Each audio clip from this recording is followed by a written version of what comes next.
I can still picture the day Jack strolled into my life like it was just yesterday.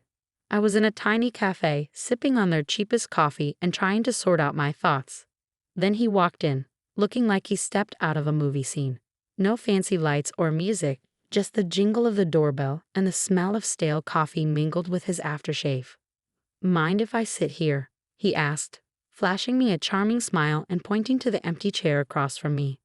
"Go ahead," I said, trying to play it cool despite my surprise at his sudden appearance. We hit it off right away, like two peas in a pod. We had the same interests, from binge-watching cheesy TV shows to arguing over the best pizza topping, pineapple, no doubt. Soon, we were serious about each other, not just casually hanging out. It felt like we had known each other forever. And before we knew it, marriage was on the table. But then came the tough part. Let me tell you, his parents were a handful. Meeting them for the first time was like stepping into a lion's den with a juicy steak strapped to my back.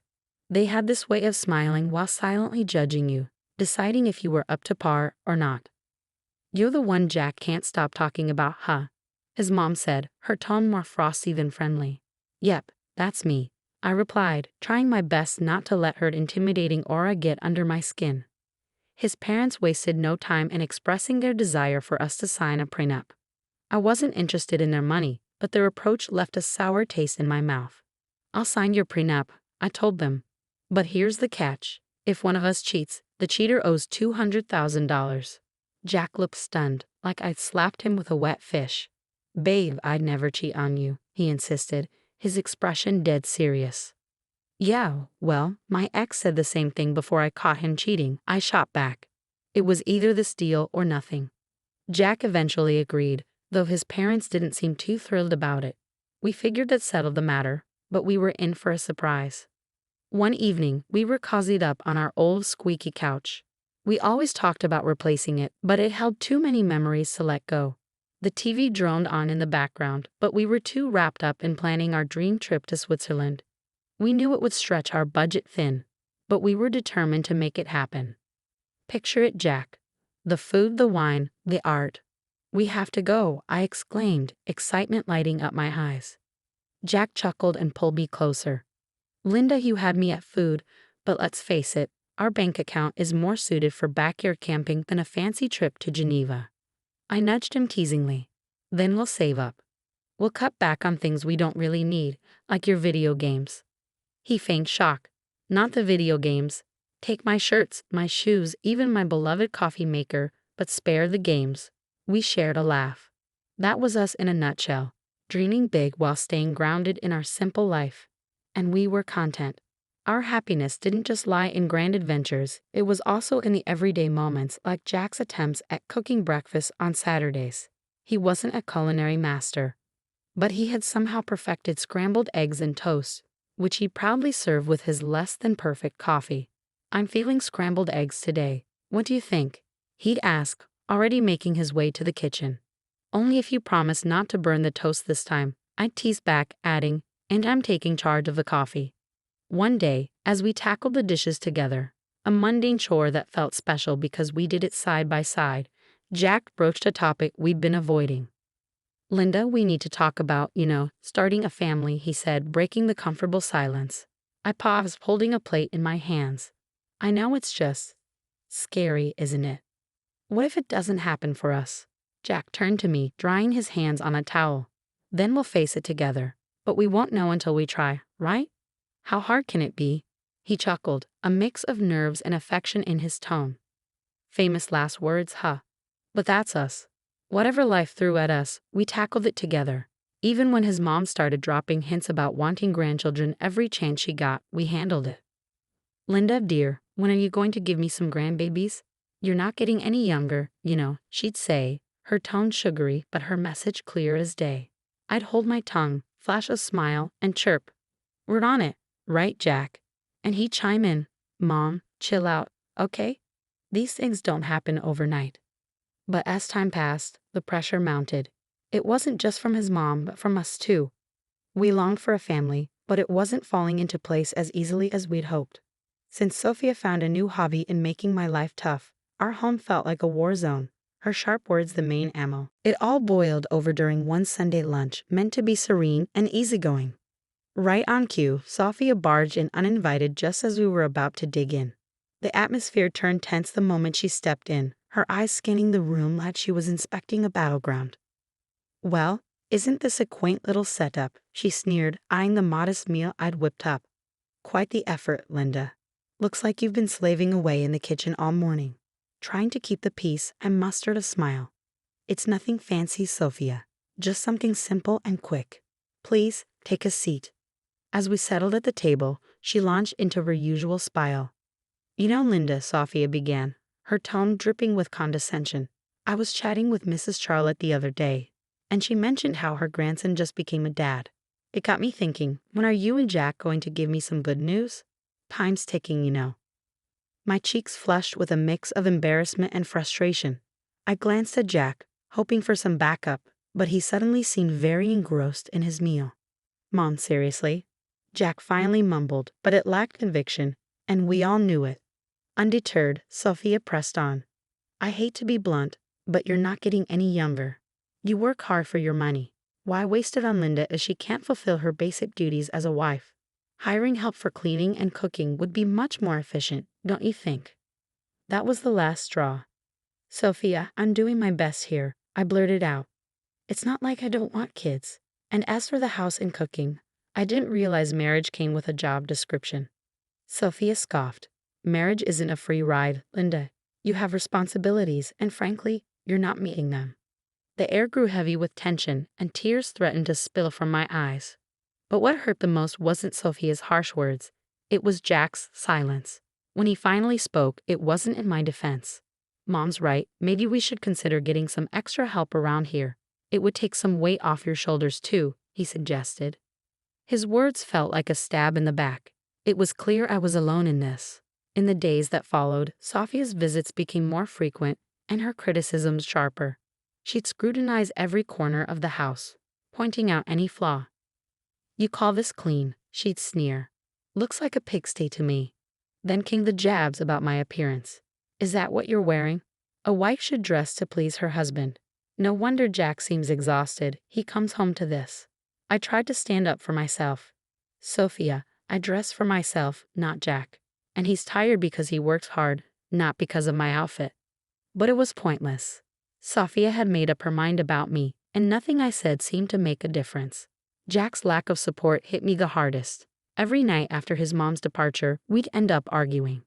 "Why won't you defend me, Jack? She's bulldozing over us, and you're just standing by." "Linda, she's set in her ways. What do you expect me to do? Kick my own mom out?" "No, but I expect you to be my partner, to stand with me, not her." It became evident that this went beyond Sophia's disapproval. It was about us, our marriage, and whether we could withstand the onslaught of Sophia's criticisms. As weeks passed, it dawned on me that this wasn't just a passing phase, it was a full-blown assault. If we didn't take action soon, there might not be anything left to salvage. Things between Jack and me had turned frosty ever since Sophia ramped up her criticisms. But it wasn't just our home life feeling the strain. Jack himself had started behaving oddly, and it wasn't solely because of work stress. There was something else, something unsettling. It all began with his phone. Jack used to be open about it, we had no secrets. But then he began leaving the room whenever he received a call. And it was always from the same person, Paul Work. One evening, I tried to sound nonchalant and asked, "Who's Paul Work?" Jack visibly tensed up, a clear sign of nervousness. "Oh, just a new guy at the office. Asks a lot of questions," he replied. But there were more changes. Jack, who never cared much about fashion, suddenly started paying attention to his appearance. The graphic tees and worn-out jeans disappeared, replaced by crisp shirts, slacks, and even cologne. "Since when did you start smelling like a department store?" I teased one morning, watching him style his hair differently. He just smirked. "Can't a guy mix things up every once in a while? No harm in that, right?" Then there were the late nights at work, becoming more frequent. "Another long one, babe," he texted. "Sorry, this project is a killer. I'll be home soon, I promise," he reassured, but it would be well past midnight before I heard his keys jingle in the door. I couldn't shake the feeling that something wasn't right. It lingered like a shadow. That's when I made the decision to hire a private investigator. It felt like a scene from a cheesy TV show, but I needed to know for certain. The evidence arrived in a plain brown envelope. Heartbreaking yet undeniable. Photos of Jack with another woman, their intimacy unmistakable, captured in moments that shattered our years together. But it was the recording that cut the deepest. Their conversations filled with affection and plans made it painfully clear. He was in love with her, or at least with someone else. I sat there, staring at the damning evidence before me, a chilling reality sinking in. This could be the key I needed if our marriage spiraled into a messy divorce. The photos captured stolen moments from our life together, while the recorded words betrayed every "I love you" he ever whispered in my ear. But I kept it all to myself, a heavy burden I chose to carry alone. I wasn't ready to confront him, not yet. I needed time to strategize, to navigate the collapse of our marriage while preserving my dignity. The days that followed passed in a blur. Jack maintained his facade, and I played the part of the dutiful wife, smiling outwardly while crumbling inside. Our conversations became a delicate dance around the truth, each word carefully chosen, every laugh forced. "Are you okay?" Jack would inquire, genuine concern lacing his voice. "Yeah, just tired, you know. Work's been hectic," I'd respond, the lie bitter on my tongue. It seemed like just another ordinary day until I accidentally overheard a conversation that would change everything. As I passed by Jack's office, the door slightly ajar, their voices drifted out. It was Jack and his mother, Sophia, and their conversation wasn't casual. Their tones were serious, filled with purpose. "I can't keep this up, Mom. It's not just about having kids anymore. I don't feel the same way about Linda. It's like we're living together as strangers, not as a married couple," Jack admitted, his voice heavy with exhaustion. Sophia's reply was cutting. "Well, can you blame yourself? She hasn't given you a child. And what else has she really brought to this marriage? But let's not be hasty. My 65th birthday is approaching, and we wouldn't want to miss out on a generous gift from her, would we?" Her cynicism felt like a stab in the heart. They were using me, planning to keep me around just long enough to benefit from a lavish birthday present before discarding me. "Exactly, dear. Just a bit longer," Sophia affirmed, her words dripping with malice. I stood there, stunned and furious. They were plotting to push me out of the family as effortlessly as crossing off an item on a shopping list. The pain ran deep, but it fueled a burning desire for vengeance within me. They thought they could manipulate me and discard me at their convenience. I was determined to prove that I wasn't just a pawn in their twisted game. A few days later, we gathered for a family dinner that felt more like a scripted performance than a meal. Sophia brought up her impending birthday with a smile that made my stomach churn. Leaning in, she asked, "So, Linda dear, what do you have planned for my birthday? Something special, I hope." I met her gaze calmly. "Actually, Sophia, I've been thinking of arranging a dinner at the city's most luxurious restaurant, an unforgettable evening." Her eyes gleamed with anticipation, and she exchanged a satisfied glance with Jack. They believed they had me cornered, but they didn't realize I was already 2 steps ahead. "Oh, Linda, that sounds lovely. Just close family, you know, keep it intimate," Sophia cooed, her voice oozing with insincerity. "Absolutely, Sophia. We'll make it a memorable occasion," I replied, the words leaving a bitter taste in my mouth. The weeks leading up to Sophia's 65th birthday felt like a slow march towards a reckoning. Every smirk from her and every indifferent nod from Jack fueled my resolve. My plan was straightforward yet daring.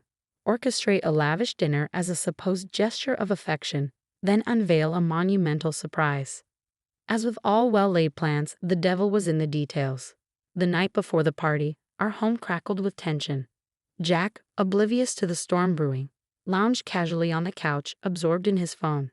"Everything ready for tomorrow?" he inquired, still glued to the screen. "You could say that," I replied, my voice masking the turmoil within. The day arrived, and as guests streamed into the opulent dining room we had reserved for Sophia's celebration, anticipation hung heavy in the air. My pulse quickened, not from nerves, but from the excitement of what was to come. Sophia, relishing the spotlight, luxuriated in the grandeur of her surroundings. "Oh, Linda, you've truly outdone yourself. This place is divine," she proclaimed loudly enough for neighboring tables to hear. As we settled in, the evening unfolded with the peculiar cheer typical of family gatherings. Laughter rang out, stories were shared. Then, as the dessert plates were whisked away, the waiter approached with the climax of the evening. The bill. He leaned in discreetly and murmured the staggering dinner costs. $66,000. I handed over my credit card, my action going unnoticed by most. Then, with a strained smirk, Jack decided to drop his bombshell. Linda, it's time for the truth. I'm done with this, with us. I want a divorce. His words hung heavily in the air, suffocating the room. Before I could fully process his announcement, Sophia, sharp and unyielding, interjected. Well then, now that's out in the open, it's best you leave, Linda. Tonight is about family, and well, you're no longer part of ours. The room fell into a hushed silence, every gaze fixed on me, awaiting my response. But I refused to crumble. With a composure I didn't truly feel, I rose from my seat, nodded, and departed without a word.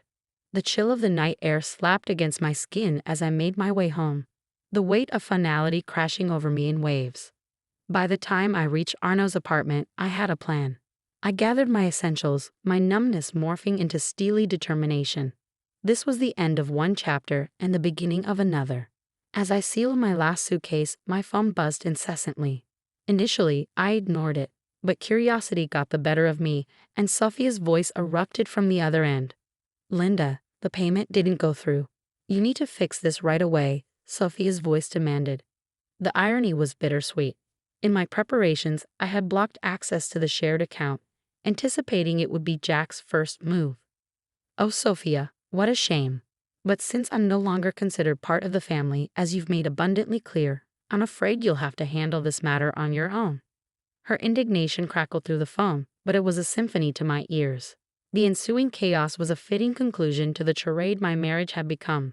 I heard tales of the restaurant staff demanding payment, Sophia's escalating fits, and eventually the police being called to defuse the situation she had incited. In the end, it was Jack and his kin who scrambled to settle the bill. A poetic retribution for the betrayal and indignity they had subjected me to. The morning after the dinner felt like emerging from a tempest. Armed with my plan, my determination, and a stack of divorce papers in hand, I returned to what once was our shared abode for the final time.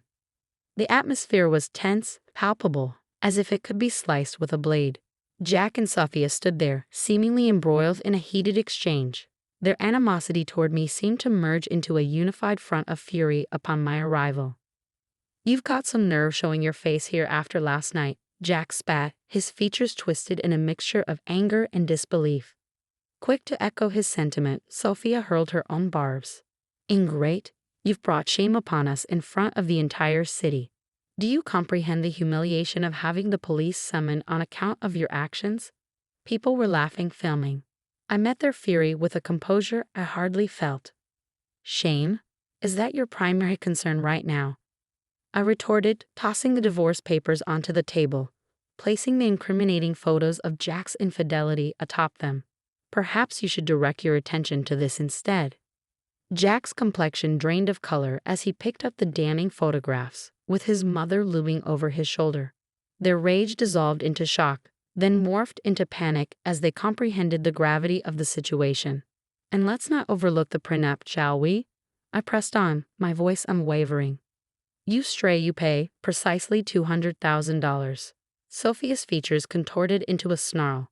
You wouldn't dare. You can't do this to us. Oh, but I can, and I will, I retorted, my voice devoid of warmth, resolute in my decision. Recognizing the gravity of the situation, Jack altered his approach. Please, let's discuss this. We can find a solution. I couldn't suppress a bitter, mirthless laugh. Find a solution? You think a few words can undo everything. No, Jack, it's over.